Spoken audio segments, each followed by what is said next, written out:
Gadis itu menangkap seekor kepiting dan membunuhnya. Ia mengambil sedikit daging dari kepiting itu. Ia mencoba memakannya tetapi tidak bisa menelannya dan memuntahkannya. Sebenarnya gadis itu terjebak di laut selama 2 hari. Hanya ada air di sekelilingnya. Lalu ia melihat sebuah papan selancar di kejauhan. Ia mulai berenang perlahan.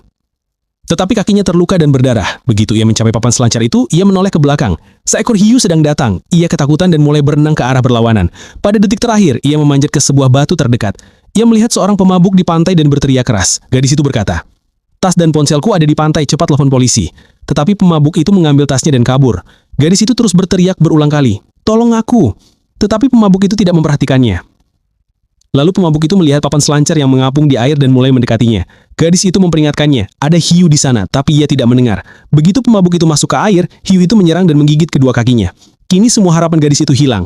Keesokan harinya, 2 anak laki-laki datang untuk berselancar. Gadis itu memperingatkan mereka, "Di sini ada hiu, kembalilah." Tetapi mereka tidak mendengarnya. Lalu hiu itu menyerang salah satu anak itu dan langsung memakannya. Anak yang satunya berlari menuju batu tetapi terjebak ombak. Gadis itu mencoba menariknya tetapi hiu itu membunuhnya juga. Gadis itu benar-benar putus asa dan duduk di atas batu. Kemudian seekor camar yang terluka datang, sayapnya patah.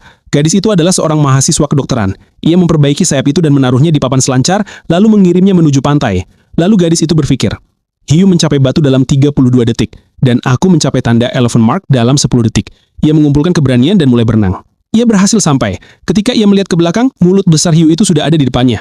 Ia berenang cepat kembali. Tiba-tiba hiu itu tersangkut dan ia pun memanjat ke batu. Ia melihat hiu itu ternyata pernah ditusuk seseorang sebelumnya, jadi ia marah. Kini air pasang hampir datang dan batu itu akan tenggelam. Gadis itu melihat sebuah struktur besi yang mengapung di dekatnya. Ia segera berenang ke arahnya. Hiu itu juga mengikuti. Gadis itu memanjat pelampung besi itu dan menyerang hiu dengan kait besi.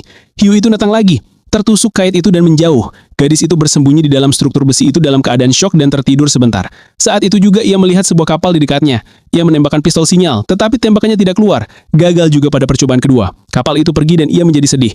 Tiba-tiba hiu itu datang lagi. Kali ini ia lebih marah. Gadis itu menembak lagi. Pelurnya mengenai minyak dan melukai hiu itu.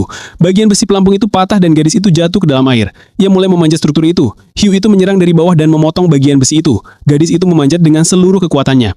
Akhirnya hiu itu pergi. Lalu gadis itu melihat bagian runcing pelampung itu berada di dasar laut. Ia menarik rantai besi yang longgar dan membawanya ke bawah. Hiu itu mengejarnya. Pada detik terakhir, gadis itu menghindar dan hiu itu menabrak besi runcing itu. Gadis itu berenang ke pantai dan berbaring di pasir. Gadis ini pantas dapat like dan subscribe atas keberaniannya. Yeay!